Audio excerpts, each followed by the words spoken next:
ವಿದ್ಯಾರ್ಥಿಗಳೇ, ಅನುಭೋಗಿಯ ವರ್ತನೆಯ ಸಿದ್ಧಾಂತದೊಳಗ ಸರಳ ರೇಖಾ ಬೇಡಿಕೆಯ ರೇಖೆಯ ಮೇಲಿನ ಸರಳ ರೇಖಾ ಬೇಡಿಕೆ ರೇಖೆಯ ಮೇಲಿನ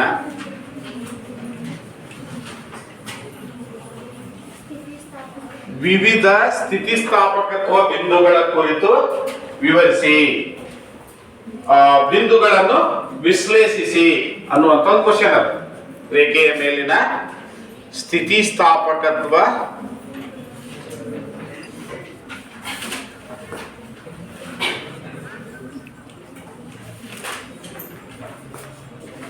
ಬಿಂದುಗಳ ವಿಶ್ಲೇಷಣೆ. ಇದು 6 ಅಂಕದೊಂದು ಕ್ವಶನ್ ಅದು. ಮೊದಲ ನಾವೇನ್ ಮಾಡಿದ್ದೀವಿ ಅಂದ್ರ ಈ ಕ್ವಶನ್ ಎಕ್ಸಾಮ್ ಬರುವುದಿಲ್ಲ ಅಂತ ಅನ್ಕೊಂಡಿದ್ದೀವಿ. ಆದ್ರೆ ಈಗ ಹೊಸ ಪ್ರಶ್ನೆ ಕೋಟಿಯೊಳಗ ಇದ್ರ ಮೇಲೆ 6 ಅಂಕದೊಂದು ಕ್ವಶನ್ ಅದು. ನೋಡಿ, ಮೊದಲ ನಾವು ಆ ಚಿತ್ರದ ಬಗ್ಗೆ ನಮಗೊಂದು ಕಲ್ಪನೆ ಇತ್ತು ಅಂದ್ರ ಇಡೀ ಪ್ರಾಬ್ಲಮ್ ಈಸಿಯಾಗಿ ತಿಳಿತದೆ. ಸೊ ಸ್ಥಿತಿಸ್ಥಾಪಕತ್ವದ ಬಿಂದುಗಳು ಬೇಡಿಕೆ ರೇಖೆಯ ಮೇಲೆ, ಇದು ನಮ್ಮ ಚಿತ್ರ. ಯಾವ ರೇಖೆ ಇದು?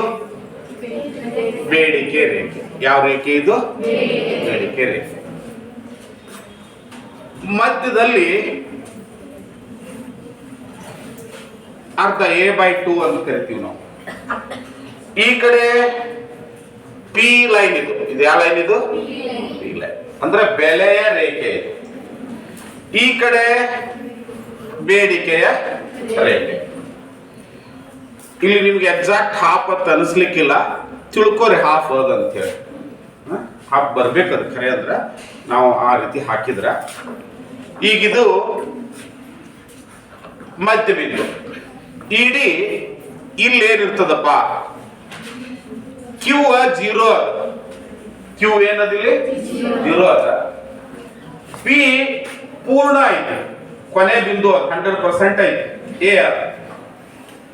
ಕ್ಯೂ ಬೇಡಿಕೆ 0 ಇದ್ದಾಗ ಇಡಿ ಏನಾಗಿರ್ತದ ಅಂದ್ರ 0 ಆಗಿರ್ತದೆ. ಬೆಲೆ ಸಾಕಷ್ಟು ಐತಿ, ಆದ್ರ ಬೇಡಿಕೆ ಇಲ್ಲ.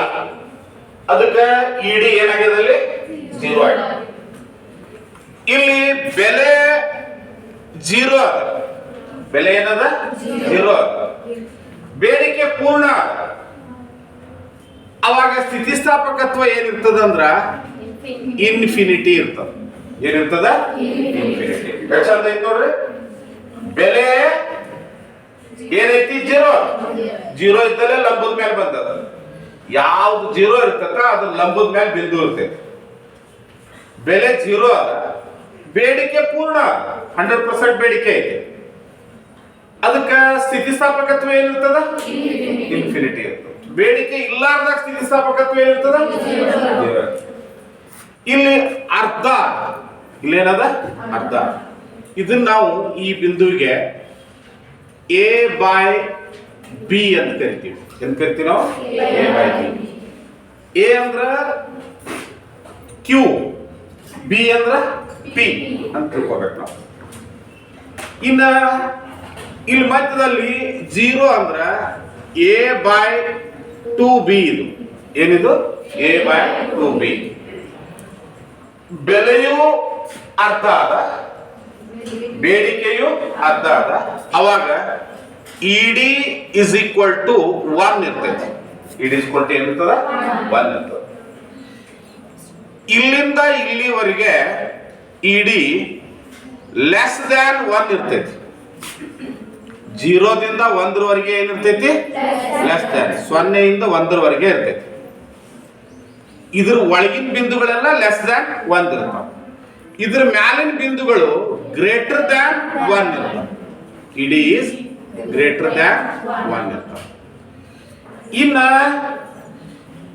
ಇವು ಎರಡರ ಮಧ್ಯ ಇಲ್ಲಿ 0 ಆದ್ಮೇಲೆ ಇದು ಗಿರ್ದ a/4b a/4b ಇರ್ತದೆ. ಏನಿರ್ತೈತಿ ಇದು a/4b. It means 1/4 25%, 50%, 75%, 100%. 75% ಅಂದ್ರೆ ಏನು? 3/4 a/b, 3a/4b, 3a/4b ಇದ್ದಾರೆ. ಈ ಕಡೆನೂ ಹಾಗೆ 0 ಆದ್ಮೇಲೆ ಇದು ಏನಿದು ಹಾಫ್, ಇದು a/2b, a/2b. ಹಾಫ್ ಕಡೆ ಹೋಗುವಾಗ ಇದು a/4 ಇಲ್ಲೇನಿದು a/4. ಇಲ್ಲೇನು 3a/4b.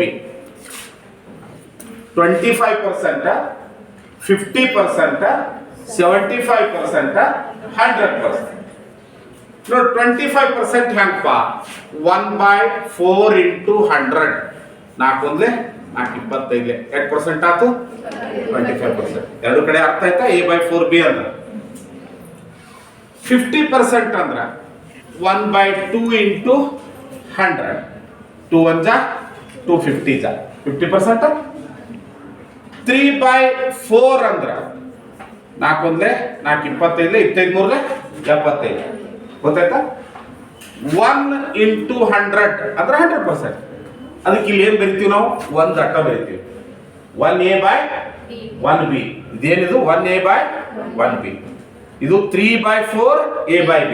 ಇದು 1/2 a/b ಅಥವಾ 1a/2b. ಇದು 1a/4. ತಿಳಿತಲ್ಲ? ಇದು ಏನಿದು? 3a/4b. ಈ ಹಂತಗಳಲ್ಲಿ ಚಿತ್ರ ನಮಗೆ ಮಾಹಿತಿ ಆತೀಗ. ಇನ್ನ ಕ್ಯಾಲ್ಕುಲೇಷನ್ ಹೆಂಗ್ ಮಾಡ್ಬೇಕಪ್ಪ? ಇದನ್ನ ಬೇಡಿಕೆ ಸರಳ ರೇಖಾ ಬೇಡಿಕೆ ರೇಖೆಯ ಮೇಲಿನ PQ ಏನು? ಸರಳ ರೇಖಾ ಬೇಡಿಕೆ ರೇಖೆ. ಅದರ ಮೇಲಿನ ಸ್ಥಿತಿಸ್ಥಾಪಕತ್ವದ ಬಿಂದುಗಳು. ಸ್ಥಿತಿಸ್ಥಾಪಕತ್ವದ ಬಿಂದುಗಳು ಯಾವುವು? ED = 0 ದಿಂದ ಹಿಡಿದು ED = ಒಂದು ಮಾರ್ಕ್ಸ್ನಾಗ ಒಂದು ಕ್ವಶನ್ ಐತಿ. ಈಗ ಪರ್ಫೆಕ್ಟ್ ಆಗಿಬಿಡ್ತೈತಿ ನೋಡಿ ನಿಮ್ಗದು.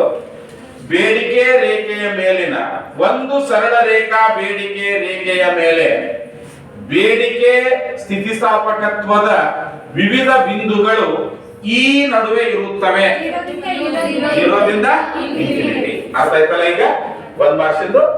ಈಗ ಈ ಲೆಕ್ಕ ಬಿಡಿಸ್ಬೇಕಾದ್ರ ಒಂದು ಏನಪ್ಪಾ ಅಂತ ಹೇಳಿದ್ರೆ ಬೇಡಿಕೆ ಬಿಂಬಕ ಮತ್ತು ಸ್ಥಿತಿಸ್ಥಾಪಕತ್ವ ಬಿಂಬಕ ಎರಡೂ ಬಿಂಬಕಗಳನ್ನು ತಗೋಬೇಕು. ಬೇಡಿಕೆ ಬಿಂಬಕ ಏನದಪ್ಪ? Q is equal to A minus BP. Q is equal to A minus BP. ಏನಿದು? ಬೇಡಿಕೆ ಬಿಂಬಕ. Q ಅಂದ್ರೇನು? ಬೇಡಿಕೆ. Q ಅಂದ್ರೇನು? ಬೇಡಿಕೆ. ಇದರ ಸಮೀಕರಣ. ಬಿಂಬಕ ಅಂದ್ರೇನು? ಸಮೀಕರಣ. A minus BP. ಸ್ಥಿತಿಸ್ಥಾಪಕತ್ವದ ಸೂತ್ರ ED is equal to delta Q by delta P into P by Q. Title ತೆಗೆದು ನಡೀತದಲ್ಲಿ ಬರೀಲಕ್ಕೆ ಜಾಸ್ತಿ ಜಾಗ ಬೇಕು ನಮ್ಗೆ. Into P by Q. ಇದನ್ನ ಹಿಂಗ ಯಾಕೆ ಬರಿಬೇಕು? ಡೆಲ್ಟಾ ಕ್ಯೂ ನ ಯಾಕೆ ಮ್ಯಾಲ್ ಬರಿಬೇಕು? ತಂಗಿ ಲಕ್ಷ ಕೊಟ್ಟರೆ ನಿನಗೂ ತಿಳಿತೈತೆ. ಡೆಲ್ಟಾ ಕ್ಯೂ ನ ಯಾಕೆ ಮ್ಯಾಲ್ ಬರಿಬೇಕು? ಡೆಲ್ಟಾ ಪಿ ನ ಯಾಕೆ ಕೆಳಗೆ ಬರಿಬೇಕು? ಇದ್ರ ಹೆಸರು ಏನ್ ಹೇಳ್ರಿ? ಬೆಲೆ, ಬೇಡಿಕೆ, ಸ್ಥಿತಿಸ್ಥಾಪಕ. ಬೆಲೆ ಮೊದಲು ಬರ್ತೈತಿ, ಅದನ್ನೇನು ಬರಿಬೇಕು? ಕೆಳಗೆ ಬರಿಬೇಕು. ಬೇಡಿಕೆ ನಂತರ ಬರೀತದ, ಅದನ್ನೆಲ್ಲಿ ಬರಿಬೇಕು? ಮ್ಯಾಲ್. ಇನ್ P by Q ಎರಡರ ಅಪೋಸಿಟ್. ಇದು ನೆನಪು ಹಿಡಿಯುವ ಟ್ರಿಕ್ಸ್ ಇದು. ಆದ್ರೆ ವಾಸ್ತವವಾಗಿ ಯಾಕೆ ಕೆಳಗೆ ಬರಿಬೇಕು ಅಂದ್ರೆ, ನಿಮ್ಗೆ ಒಂದು 100 ಮಾರ್ಕ್ಸ್ ಟೆಸ್ಟ್ ತಗೊಂಡಿರ್ತೀವಿ. ಅದಕ್ಕೆ ನೀವು ಒಂದು 60 ಮಾರ್ಕ್ಸ್ ತಗೋತೀರಿ. ಪೇಪರ್ ಚೆಕ್ ಮಾಡಿದ ಸರ್ ಮ್ಯಾಲ್ ಮಾರ್ಕ್ಸ್ ಬರೀತಾರೆ. ಹೆಂಗ್ ಬರೀತಾರ? 100 ಡಿವೈಡ್ ಬೈ 60 ಅಲ್ಲ, 60 ಡಿವೈಡೆಡ್ ಬೈ 100. ಇದನ್ನ ಕನ್ನಡದಾಗ ಓದುದು ಹೆಂಗ? 60 ಡಿವೈಡ್ ಬೈ 100. ಇದು ಕನ್ನಡನ? 60 ಬಾಗಲೇ 100 ಕನ್ನಡನ? ಅದು ಗಣಿತ. ಕನ್ನಡ ಏನಂದ್ರ 100ಕ್ಕೆ 60. ಕನ್ನಡ ಏನದು? 100ಕ್ಕೆ 60. ಹಾಗಾದ್ರೆ ಬೆಲೆಗೆ ಬೇಡಿಕೆ ನೋಡ್ರಿ, ಏನದು? ಬೆಲೆಗೆ ಬೇಡಿಕೆ. ಬೇಡಿಕೆ ಹೆಂಗ ಬದಲಾಗ್ತದ ಅಂದ್ರ ಬೆಲೆ ಬದಲಾದಂಗ ಬೇಡಿಕೆ ಬದಲಾಗ್ತದೆ. as change the price as the quantity. ಬೆಲೆ ಹೆಂಗ್ ಬದಲಾಗ್ತದ ಹಂಗ ಬೇಡಿಕೆ ಏನಾಗ್ತದ? ಬದಲಾಗ್ತದ. ಡೆಲ್ಟಾ ಅಂದ್ರೆ ಬದಲಾಗೋದು. ಡೆಲ್ಟಾ ಅಂದ್ರೆ ಏನು? ಬದಲಾಗೋದು. ಈಗ ಈ delta Q by delta P ಅದಲ್ಲ, ಇದು ಬೇಡಿಕೆಯ ಇಳಿಜಾರನ್ನು ತೋರಿಸ್ತೈತಿ. ಡೆಲ್ಟಾ ಕ್ಯೂ ಬೈ ಪಿ ಏನ್ ತೋರಿಸ್ತದ? ಬೇಡಿಕೆಯ ಇಳಿಜಾರನ್ನು ತೋರಿಸ್ತದ. ಅದಕ್ಕ delta delta Q by delta P is equal to minus B. Delta Q by delta P is equal to ಏನು? Minus B. ಈಗ ಸಮೀಕರಣದೊಳಗ ಅದನ್ನ ಹಾಕೊಂಡು ಇಡಿ ಒಳಗ ಇಡಿ ಸಮೀಕರಣ ತಗೊಳ್ಳೋಣ. ಇಡಿ ಇಸ್ ಈಕ್ವಲ್ ಮೈನಸ್ ಏನ್ ತೋರಿಸ್ತದ? ಬೇಡಿಕೆಯ ಇಳಿಜಾರ. ಮೈನಸ್ ಏನ್ ತೋರಿಸ್ತದ? ಬೇಡಿಕೆಯ ಇಳಿಜಾರ. ED is equal to delta Q by delta P into P by Q ಅಂತ ಹೇಳ. ಇದನ್ನ ತಿಳ್ಕೋಬೇಕಮ್ಮ ನೀವು. ಏನಂತ ಅದು ಸ್ಟೇಟ್ಮೆಂಟ್ ಬರಿಬೇಕು. ಏನಂತಂದ್ರ ಬೇಡಿಕೆ ಬೆಲೆ ಬದಲಾದ ಹಾಗೆ ಬೇಡಿಕೆಯು ಬದಲಾಗುತ್ತದೆ. ಇದು ಬೇಡಿಕೆಯ ಇಳಿಜಾರನ್ನು ತೋರಿಸುತ್ತದೆ. ಬೇಡಿಕೆ ರೇಖೆಯ ಇಳಿಜಾರನ್ನು ತೋರಿಸುತ್ತದೆ. ಆದ್ದರಿಂದ delta Q by delta P is equal to ಏನಾಗಿರ್ತದೆ? Minus B. This is the heart of the problem. ಇದು ಇದೇ ನಮಗೆ ಸಮಸ್ಯೆನ ಉದ್ದಕ್ಕೂ ಕರ್ಕೊಂಡು ಹೋಗೋದು. ಅದೇ ವ್ಯಾಲ್ಯೂನೇ ನಮಗೆ. ಈಗ ನೋಡ, delta Q by delta P ಇದ್ದಲ್ಲಿ ಏನ್ ಬರೆಯೋಣ ನಾವು? ಮೈನಸ್ ಬಿ ಬರೆಯೋಣ. ಏನ್ ಬರೆಯೋಣ? ಅಲ್ಲ ಐತಲ್ಲ, ಕಂಪ್ಲೀಟ್ ಇದೆಲ್ಲ ಅಂದ್ರೆ ಏನಿದು? Minus B into P. P ಅಷ್ಟೇ ಇಡೋಣ. ಕ್ಯೂ ಅಂದ್ರೆ ಏನು? A minus B P. Q ಅಂದ್ರೆ ಏನು? A minus B P. ಈಗ ನಮ್ಗ ಒಂದು ಇಡಿ ಸಮೀಕರಣದೊಳಗ ಎ ಸಿಕ್ತು, ಬಿ ಸಿಕ್ತು, ಪಿ ಸಿಕ್ತು. ಇಡಿ ಸಮೀಕರಣದೊಳಗ ಎ ಅದ, ಬಿ ಅದ, ಪಿ ಅದ. ಮೊದಲೇನಾಗಿತ್ತು? ಇಡಿ ಒಳಗ ಎ ಬಿ ಇರ್ಲಿಲ್ಲ. ಬೇಡಿಕೆ ಬಿಂಬಕದೊಳಗ ಪಿ ಕ್ಯೂ ಇದ್ದಿದ್ದಿಲ್ಲ. ಪಿ ಅದ, ಕ್ಯೂ ಇದ್ದಿದ್ದಿಲ್ಲ. ಈ ಕಡೆ ಇತ್ತು, ಹೌದಲ್ಲ? ಡೆಲ್ಟಾನು ಇದ್ದಿದ್ದಿಲ್ಲ. ಅವೆಲ್ಲ ಸೇರ್ಪಡೆ ಆಗಿ ಒಂದು ಹೊಸ ಸಮೀಕರಣ ನಮ್ಮ ಕೈಯಾಗ ಸಿಕ್ತು. ಅದು ಯಾವ ಸಮೀಕರಣ? ED is equal to minus B into P by A minus B P ಅಂತ ಸಿಕ್ತು. ಈಗ ಈ ಸಮೀಕರಣವನ್ನು ಬಳಸಿಕೊಂಡು ಎರಡು ಕೋಷ್ಟಕಗಳನ್ನ ಸಿದ್ಧ ಮಾಡ್ತೀವಿ. ಆಕ್ಚುಲಿ ಎರಡು ಕೋಷ್ಟಕ ಮಾಡ್ತೀವಿ. ಇಲ್ಲಿ ನಾವು ಒಂದ ಕೋಷ್ಟಕ ತೋರಿಸಿವಿ. ಈಗ ನೋಡಿ, ಇದನ್ನ ಉದ್ದಕ್ಕೂ ಬಿಡಿಸ್ಕೊಂಡು ಹೋಗುವಾಗ ಮೂಲ ಸಮೀಕರಣ ED is equal to minus B into P by A minus B P ಇಟ್ಕೊಂಡಿರ್ತೀವಿ. ಕೊಂಡು ಈಗ ಬೆಲೆ ಶೂನ್ಯವಿರುವಾಗ, ಎಲ್ಲಿ ಬೆಲೆ ಶೂನ್ಯವಿರುವಾಗ ಅಂದ್ರೆ ಎಲ್ಲಿ? ಇಲ್ಲಿ ಬೆಲೆ ಶೂನ್ಯವಿರುವಾಗ ಸಮೀಕರಣ ಏನಾಕೈತಪ್ಪ ಅದೊಂದು ನೋಡೋಣ. ಪಿ ಇಸ್ ಈಕ್ವಲ್ ಟು 0 ಆದಾಗ ಕ್ಯೂ ಇಸ್ ಈಕ್ವಲ್ ಟು, ಮೊದಲು ಕ್ಯೂ ಸಮೀಕರಣ ಬಿಡಿಸ್ಕೋಬೇಕು ನಾವು. Q is equal to A minus B P ಅದ. Q is equal to A minus ಬೆಲೆ ಏನದ? 0 ಅದ. Q is equal to A minus 0. B into 0 is 0. Q is equal to ಏನಾಯ್ತು ಈಗ ಎ ಆರ್ ಎದಾಗ 0 ಕಳೆದ್ರೆ A Q is equal to ಏನಾಯ್ತು ಎ ಆರ್. ಈಗ ನೋಡ್ರಿ ಒಂದು ಕೋಷ್ಟಕ ಪಿ ಮತ್ತು ಕ್ಯೂದ ಕೋಷ್ಟಕವನ್ನು ತುಂಬ್ತಾ ಹೋಗೋಣ ನಾವು. ನೋಡ್ರಿ ಈಸಿ ಅದ. ಪಿ 0 ತಗೊಂಡಿದ್ವಿ, ಎ ಎಷ್ಟು ಬಂತು ಎ ಬಂತು, ಕ್ಯೂ ಎಷ್ಟು ಬಂತು ಎ ಬಂತು.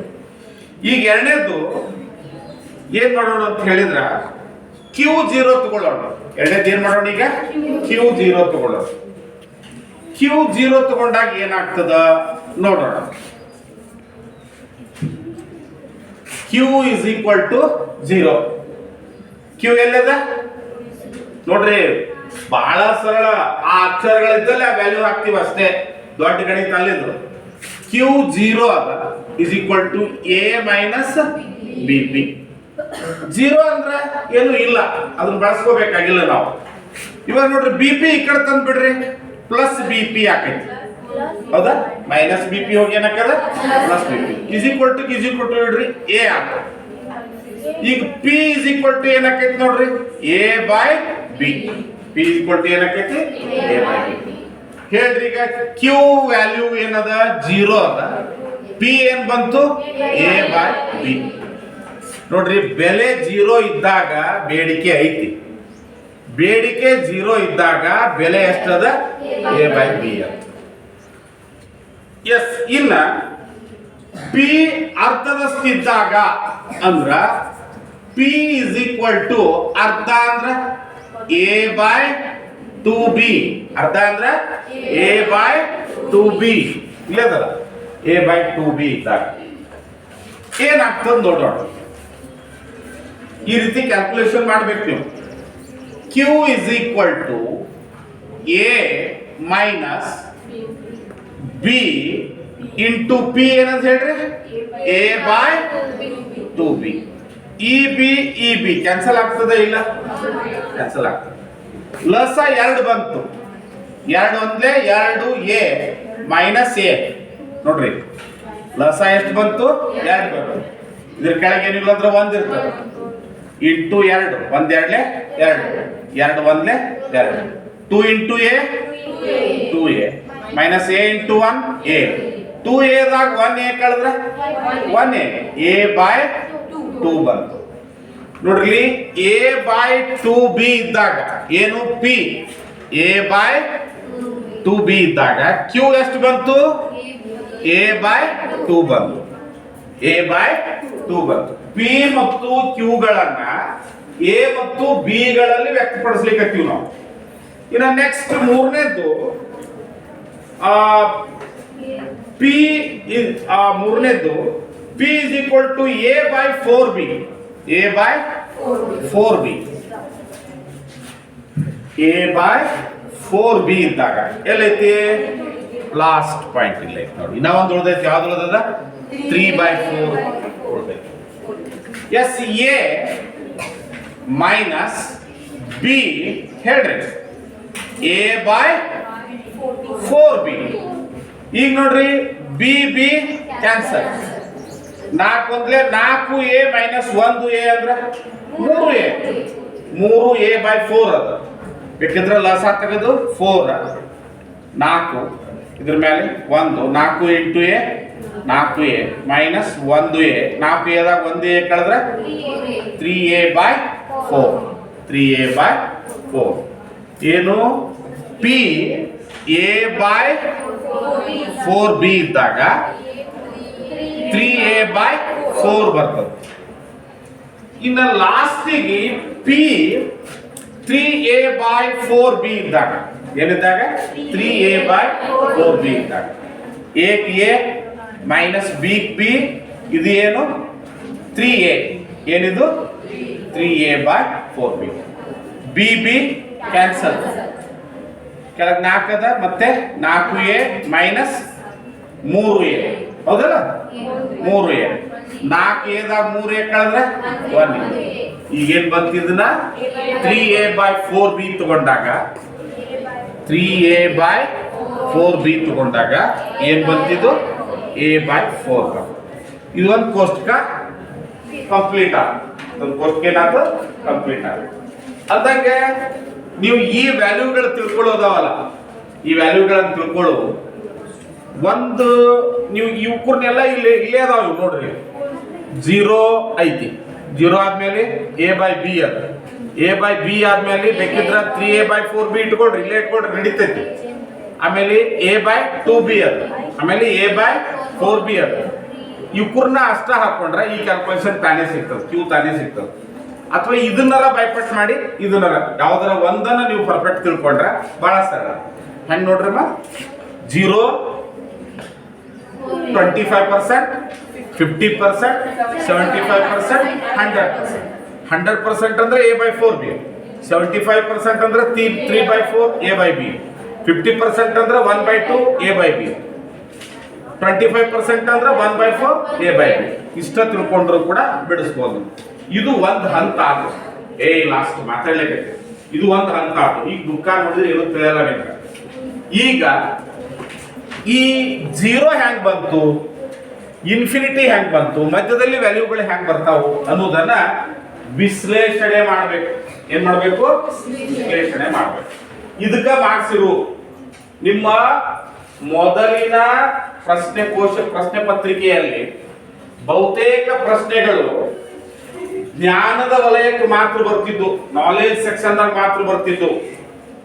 ಅನಾಲಿಸಿಸ್ ಮಾಡೋದು, ವಿಶ್ಲೇಷಣೆ ಮಾಡೋದು, ಅಪ್ಲೈ ಮಾಡೋ, ಅನ್ವಯ ಮಾಡ್ಕೊಳ್ಳೋದು, ಅದ್ರ ಮೇಲೆ ಪ್ರಾಬ್ಲಮ್ ಬಹಳ ಕಡಿಮೆ ಇದ್ದು.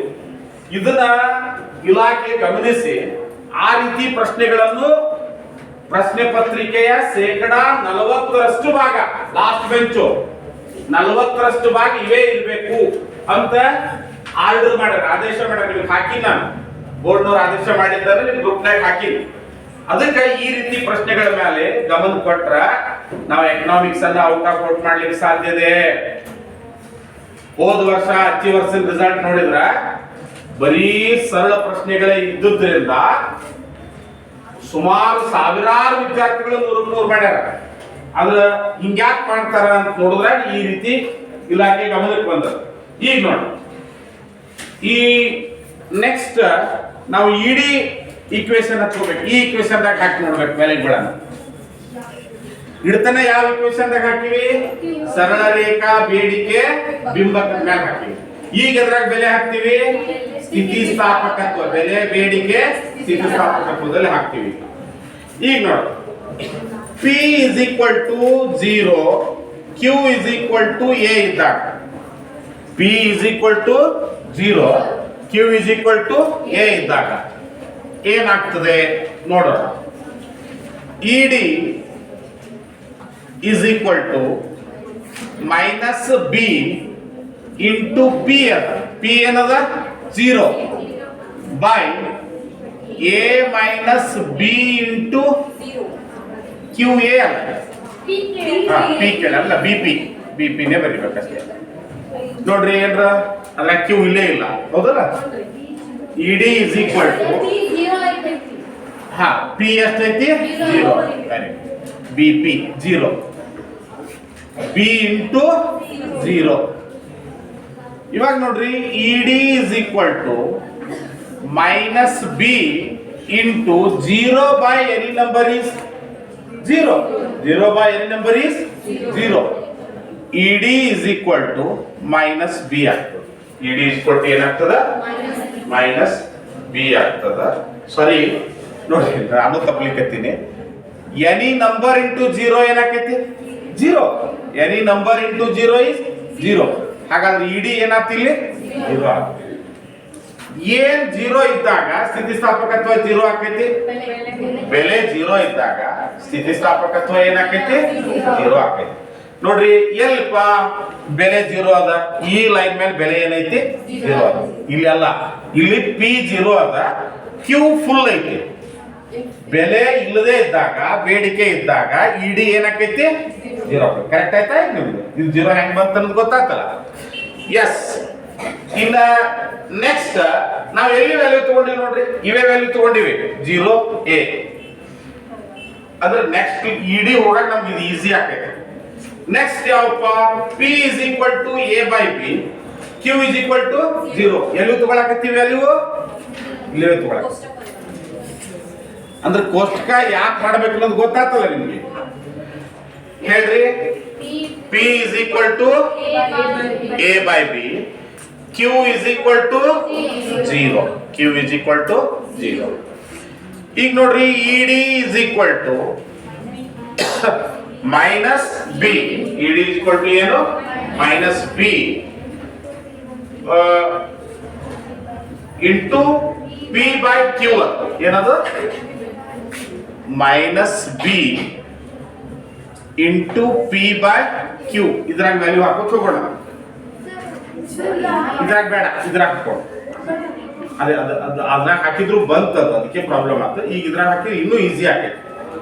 ED is equal to minus B into P by Q ದಾಗ ಹಾಕೋಣ. A minus B ಅಂದ್ರೆ Q ಅಲ್ಲ, ಅದಕ್ಕೆ ಬಂದದ ವ್ಯಾಲ್ಯೂ ಅದು. A minus BP ಅಂದ್ರೆ ಏನದು Q ಅದು. ಇದಿಷ್ಟು ಅಂದ್ರೆ ಏನದು Q.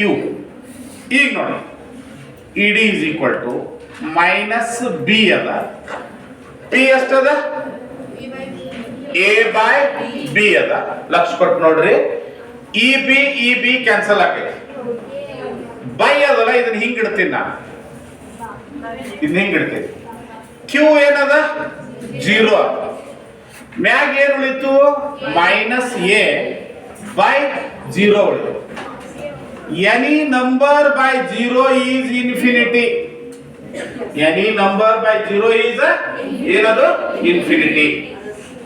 ಯಾವುದೇ ಸಂಖ್ಯೆಗೆ ಸೊನ್ನೆಯಿಂದ ಭಾಗಿಸಿದ್ರ ನಿಮ್ಮ ಕಂಪ್ಯೂಟರ್ ಏನ್ ಹೇಳ್ತದ ಅಂದ್ರ it is not divided by the 0 ಅಂತ ಹೇಳ್ತೈತಿ. ಆದ್ರೆ ಮ್ಯಾಥಮೆಟಿಕ್ಸ್ ಅಲ್ಲದು, ಕಾಮನ್ ನಾಲೆಜ್. ನನ್ ಕಿಸ್ತಾಗ 10 ರೂಪಾಯಿ ಅದಾವು, ಪ್ರತಿ ಸಲ ನೀವು ಸೊನ್ನೆ ಅಂತ ಎಷ್ಟು ಬಾರಿ ತಗೋತೀರಿ ಅಂದ್ರ ಬೇಕಾದಷ್ಟು ಬಾರಿ. ಹೌದು, ಬೇಕಾದಷ್ಟು ಅನ್ನೋದೇ ಏನದು ಇನ್ಫಿನಿಟಿ. ಓಕೆ, ಈಗ P A by B ಇದ್ದಾಗ, P A by B ಇದ್ದಾಗ ಸಂಪೂರ್ಣ ಬೆಲೆ ಐತಿ, ಬೇಡಿಕೆ ಶೂನ್ಯ ಅದ, ಸ್ಥಿತಿಸ್ಥಾಪಕತ್ವ ಹೆಂಗ್ ಬಂತ ಗೊತ್ತಾಯ್ತಲ್ಲ ಈಗ. ಎಸ್, ಇನ್ನ ನೆಕ್ಸ್ಟ್ ಮೂರನೇ ಹೇಳ್ರಿ ಏನದ P ಮತ್ತು Q ಗಳನ್ನ. P A by 2B, P A by 2B, Q A by 2. ಎರಡು ಅರ್ಧ ಅರ್ಧ ಇದ್ದಾಗ ಸ್ಥಿತಿಸ್ಥಾಪಕತ್ವ ಏನ್ ಬರ್ಬೇಕು, 1 ಬರ್ಬೇಕು. ಬರ್ತದಿಲ್ಲ ನೋಡೋಣ ಅಮ್ಮ, ಲಕ್ಷ ಕೊಡ್ರಿ. 1 ಬರ್ಬೇಕಲ್ಲ ಕ್ಯಾಲ್ಕುಲೇಷನ್ ಮಾಡಿದಾಗ. ಎಸ್, ಈಗ ಮೈನಸ್ ಬಿ ಏನು ಮೈನಸ್ ಬಿ ಇಂಟು P ಏನದ A by 2B, BB cancel, divided by Q ಏನದ A by 2. ನೋಡ್ರಿ, A by 2 by A by 2 ಅಂದ್ರೆ 1. Any number by any number, n by n is 1. ಬೇಡ ಅಂದ್ರ minus A by 2 into ಮಾಡಿದಾಗ A by 2 ಹೋಗಿ 2 by A ಆಗ್ತದೆ. ವ್ಯುತ್ಕ್ರಮ ಆಗ್ತದೆ. ಬಾಗ್ಲೇನ ಗುಂಡ್ಲೆ ಮಾಡಿದಾಗ ವಿಲೋಮ ಆಗ್ತದೆ. A ಕ್ಯಾನ್ಸಲ್, 2 ಕ್ಯಾನ್ಸಲ್, ಉಳಿತೇನು 1, ಸೊನ್ನೆ ಅಲ್ಲ. ಎಂತ ಒಂದು ಉಳಿತು -1 ಉಳಿತು. ಇಡಿಗೆ ಮೌಲ್ಡ್ ಹಾಕೊಂಡ್ರ ಮೈನಸ್ ಹೋಗಿ ಏನಾಕೈತಿ ಪ್ಲಸ್ ಆಕೈತಿ, 1 ಆಕೈತಿ. ಇಡಿಗೆ ಮೌಲ್ಡ್ ಹಾಕೊಂಡ್ರೆ ಮಾಡ್ಯುಲಸ್ ಹಾಕೊಂಡ್ರ ಮೈನಸ್ ಇದ್ದದನ್ನ ಪ್ಲಸ್ ಅಂತ ಬರೀತೀವಿ. ಎಸ್, ಈ ಕ್ಯಾಲ್ಕುಲೇಷನ್ ಬರಾಬರಿ ಆಯ್ತಲ್ಲ ನಮ್ದೀಗ. ಈ ಬಿಂದುಗಳನ್ನ ತೆಗೆಯುವಾಗ ಏನ್ ನೋಡಿವಿ, ಬೇಡಿಕೆ ಬಿಂಬಕ ಸಮೀಕರಣ ನೋಡಿವಿ. ನಾವು ಈ ಬಿಂದುಗಳನ್ನು ತೆಗೆಯುವಾಗ ಸ್ಥಿತಿಸ್ಥಾಪಕತ್ವದ ಬಿಂಬಕವನ್ನು ನೋಡ್ತೀವಿ. ಎಸ್, ನೆಕ್ಸ್ಟ್ ಪಾಯಿಂಟ್ ಹೇಳ್ರಿ. ಹಾ ಹೇಳ್ರಿ. P is equal to A by 4B, A by 4B. Q is equal to ಏನು 3A by 4, 3A by 4. ED ಏನ್ ಬಂದೈತಿ ನೋಡ್ರಿ, ಇದ್ರ ಕೆಳಗೆ ಲೆಸ್ ದ್ಯಾನ್ 1 ಬಂದೈತಿ, ಲೆಸ್ ದ್ಯಾನ್ 1 ಬಂದೈತಿ. ಎಷ್ಟು ನೋಡೋಣ ಬರ್ತದೆ ಈಗ. ED is equal to minus B into P. ಏ ತಂಗಿ, P ಏನದ A by 4B divided by Q ಏನದ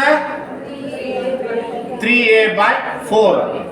ನೋಡ್ರಿ ಈ ಫೋರ್ ಬಿ ಈ ಬಿ ಕ್ಯಾನ್ಸಲ್, ಏನ್ ಉಳಿತು ಇಲ್ಲಿ ಮೈನಸ್ ಎ ಬೈ 4 ಉಳಿತು. ಇಂಟು ಮಾಡಿದಾಗ 4/3a, 4 cancel, A cancel, minus 1/3 ಕಟ್ತಾ ಹೊಡೆದ್ರ ಮೈನಸ್ 0.333 ಬರ್ತದ. ಮೋಡ್ ಹಾಕಿದ್ರ ಇಡೀ ಮೋಡ್ ಹಾಕಿದ್ರ 0.33 ಬರ್ತದ. It is less than 1. .33 ಅಲ್ಲ, .33 33 ಅಂತ ಓದ್ಬಾರ್ದನ್ನ. .33 ಇಟ್ ಈಸ್ ಲೆಸ್ ದ್ಯಾನ್ 1 ಬಂದದ. Correct, less than 1. Next point ಯಾವುದು ಆಯ್ತಲ್ಲ? ಇಲ್ಲ, 3a by 4b, a by 4. Last point, p is equal to 3a by 4b, q is equal to a by 4. ಏನ್ ಬರ್ಬೇಕು ಅವಾಗ? Greater than 1 ಬರ್ಬೇಕು. S, ಈಗ ನೋಡಿ ಮೈನಸ್ ಬಿ ಇಂಟು ಪಿ ಏನಂತ ಹೇಳ್ರಿ? 3a by 4b divided by Q ಏನಂತ ಹೇಳ್ರಿ? a by 4. B B cancel, minus 3a by 4 into ಮಾಡಿದ್ರ 4/8. a ಕ್ಯಾನ್ಸಲ್, 4 ಕ್ಯಾನ್ಸಲ್, ಮೈನಸ್ 3 ಉಳಿತು. ed is equal to -3. Modulus ed is equal to +3.